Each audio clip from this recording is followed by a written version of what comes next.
Not me. Treasure her, she'll be of great importance to you. Pardon me, I've been sent to provide you, great Caesar, with a small repast. How thoughtful. I'm feeling rather peckish. What have you? Figs, my lord, plump and juicy, freshly picked from the thickest tree. Figs, I have a vision of figs. Well, yeah, there they are, in that bowl. Different figs. Years from now, a ghastly vision. Don't you see? Well, at the moment I shall take one of these figs. I'm feeling quite famished. August 1, I have no doubt that you are as gracious as you are brave. But should you not ask the young lady to first dip her hand into the bowl of figs? How piggish of me. My dear. Don't mind if I do. No, don't. You mustn't. What goes with you, child? Are you mad? There is, hidden among the figs, a venomous snake. One bite delivers instant death. Your Highness, I am to blame. Chop off my head. Disembowel me. I am yours to butcher. And yet, you saved my life. You stopped me from touching those things. But why? I was sent here by your brother, King Ptolemy. You were followed. He has spies everywhere. They found me on the streets with a prostitute. I was desperate, hungry, without friend or family. I took their evil money and pledged to provide them with your death. Kill me! Kill me! Plunge a dagger into my heart. I do not deserve to breathe the same air as you, most rash and exquisite of all human beings. What's your name, honey? Charmion. Look, Char. It's not easy in this world for any female, royal or otherwise. To bring death to one so fair, you with your delicate features, your gorgeous figure, and your lustrous ruby red hair. Don't beat yourself up. My dear. Silly girl.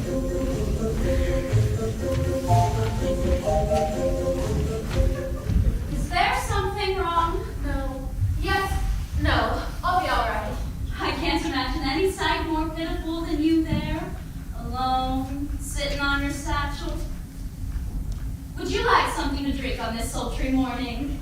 Bless you, kind soul. I'm in desperate need of something to wet my parched lips. Here, partake of this refreshing water. And I could give you some lip balm as well. I cannot thank you enough. Have you been traveling a long distance? Yes, all the way from Cyprus. I'm being sold to a Roman merchant. I'm to be his bride. Never met him. I'm told he's a cruel and brutal man. So is the fleshmonger who arranged the purchase. He'll be back soon. You had better go before he returns. He'll flog his balls. Let him try. I wonder if you can guess who I am. I am the handmaiden of the Queen of Egypt. Cleopatra, the serpent of the Nile? She is much maligned lady, and a more decent employer you never will find. I've heard tales that she's an evil sorceress. Don't believe a word of that malarkey. Look, we're understaffed here in Rome. She could use a new girl. Have you any skills? I'm a manicurist by trade. That she could use. Do you do hair? Not really, but I'm a fast learner. I'm something of a perfectionist. I think we can make this work. Oh, I can be her assistant. You can call it that. You'll be the second assistant. Then we better leave immediately. The brute might return at any moment. Don't you need anything in that bag? That's all crap. I can't thank you enough for coming to my aid. Generous friend, I don't even know your name. Charmaine. And yours? Iris. I can't remember the last time I spoke my name. I've been beaten into silent submission.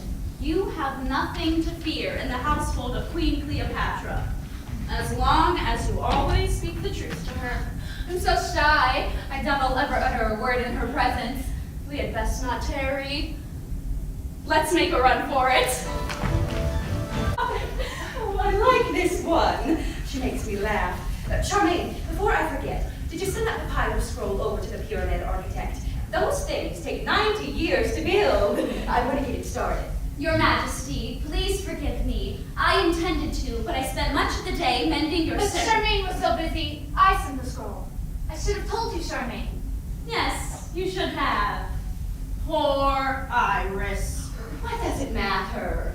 Thank you, Iris. Charmaine, be careful brushing that thing. It's 100% human hair. I'm under a lot of pressure today.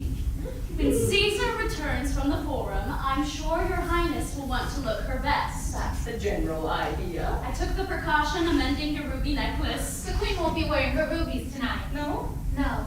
That is for emeralds to bring out the green in her majesty's eye. Oh, he is crazy about my eyes. Iris, you have not been granted permission to touch the queen's jewels. That's true. Forgive me, but I saw how busy you were mending the ceremonial robe. I wasn't that busy. I can do several things at once. We've all been worried that you've been working too hard. You've been gossiping about me as well. Who's we? You nearly bit off Doris's head when you tried to help him. Hey. And where do you get off on calling him Doris? I told her it was okay, said with love. Oh. So now you two love each other. She's been here less than a week. I appreciated his kindness. That's a dig at me, I suppose. Well, maybe it is. Well, that's enough, girls. I've never seen such ingratitude. I picked you up off the street, got you cleaned up, gave you makeup tips, plucked your eyebrows so you'd look human, introduced you to the queen, got you on the payroll, and the minute you arrive, you start plotting to take my place. Poor Iris. You're out of your mind. You've never plucked my eyebrows. What did you think I was doing with that tweezers? Mining for silver? All right, you two. I felt sorry for you, sister, but not anymore. And give me back those earrings you borrowed off of me. These are my earrings, leprosy fingers. Maybe if you weren't blind as a freaking bat, you could see the difference. I'll show you they're mine. And I'll rip your ugly elephant ears off to get them. But you want a cat fight? I can cat fight. So can I! Girls! I will have none of this. Not in my divine presence. Do forgive us, your majesty. We bow our heads in the deepest of shame. We're guests of the Romans. Arrange those pillows, if it's not too much trouble for you. Look, I need to get something off my chest. I came here after being brutalized by cruel, heartless men. You've experienced the same, not as a parted bride, but as, a lady of the evening. I'd hoped I'd find here a safe harbor. No such luck. You've made my life absolutely miserable. I still don't know what I did wrong. You still can't figure that out, huh? I've taken you for a bitch, but never a fool. However, perhaps I was the greater fool for allowing you to plot and scheme against me. Poor Iris. I can't help it that I have a big personality. Her Majesty likes having me around. Maybe she found you, I dare say, wanting. She found me reliable, trustworthy, and steadfast. Ha! Sounds like a lot of laughs. Wanna laugh? How about some perfume in your puss? Don't do that. Take some more. I warned you. Take some more.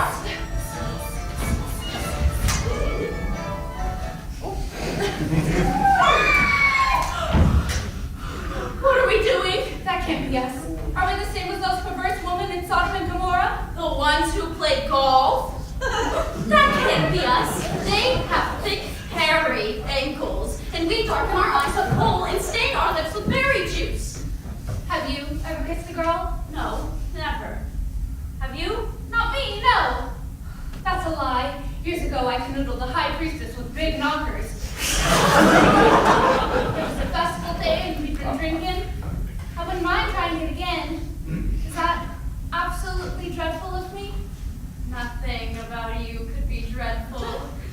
Oh, Iris, all this time spent in bitter conflict, merely because we are masquerading our own true feelings. How foolish we were. So foolish. What happens now? Shall we throw caution to the four winds and derive comfort within the bosom of our own sex? But the queen must never know. She'll be furious. Her? That dame was married to her own brother. She's not one to pass judgment. I hadn't thought of that. Later.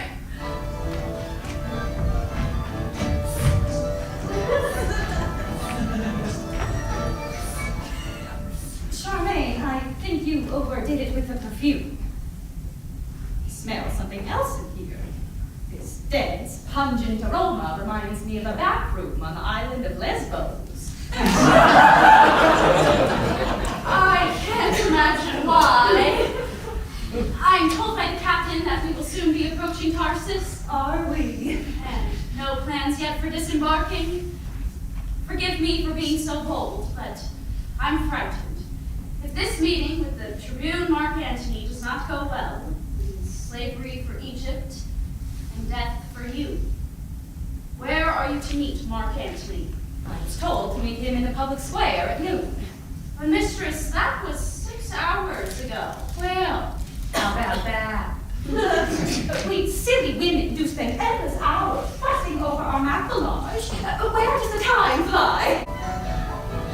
Soothsayer, I pray that you are here to give Her Majesty a prophecy of good tidings.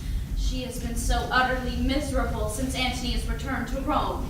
I'm coming out with a prophecy with the news of Mark Antony. You see, I too have been in Rome. Bless Goddess, that is even better than a prophecy. It's been months since Octavian summoned Antony to Rome. He was hesitant to leave Cleopatra. Theirs is a love as precious as a jewel in an Ethiopia's ear. I've never seen her fall for any man like she has for this one. And the way he loves her, it's a beautiful thing to see. And yet he left her for Rome. It was the queen who urged him to go. Cleopatra and Antony can only benefit from an alliance with Octavian. We got in. I'm sure that century was on to us. Gee, how do men wear these short skirts? Don't they catch cold? This must be the master suite. I guess this is as good as a place as any to set up shop. Where's the queen? How we didn't lose her? Your Majesty! Your Majesty! This is their lodging? Since this morning, I'm told. The bed's unmade. I can smell the aftermath of their lovemaking. I can smell their lust. I can smell their deceit. That is some nose on you. I pray that this expedition does not bring you more pain. My prayer is that you will observe a marriage made only out of political need. Don't you two think you overdid it a bit? We were just being creative. Both have been acting very strange recently. For months, come to think of it. We were afraid that our earlier bad humor was causing you undue stress. So we make a valiant effort to be friends. Most of the time we're faking it. Still can't stand her. She's a schmuck. That's a new word I just picked up from an Israelite. Someone's coming, Your Majesty. Let us hide behind this arras. What? I saw the whole thing coming. Poor Antony. Poor Queen. Hey, let me look at your arm. Yeah? Where'd you get that bangle? From a tradesman on the street. Pretty, isn't it? That's no ordinary bangle. That's from the Temple of Anubis. Well, I don't know how he got a hold of it.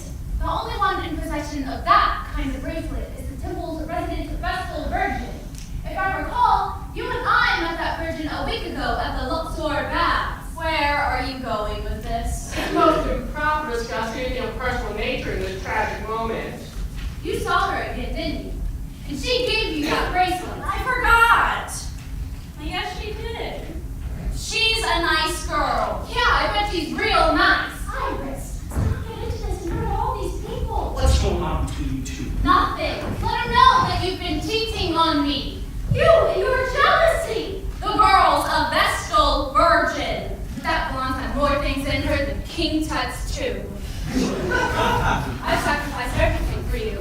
I've given you my youth. And I'm tired of hearing about it.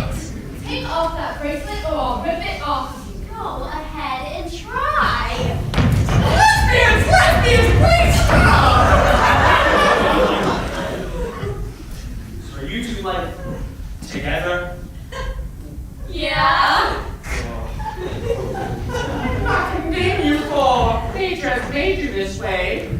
But shame on both of you for causing such a ruckus on this ship.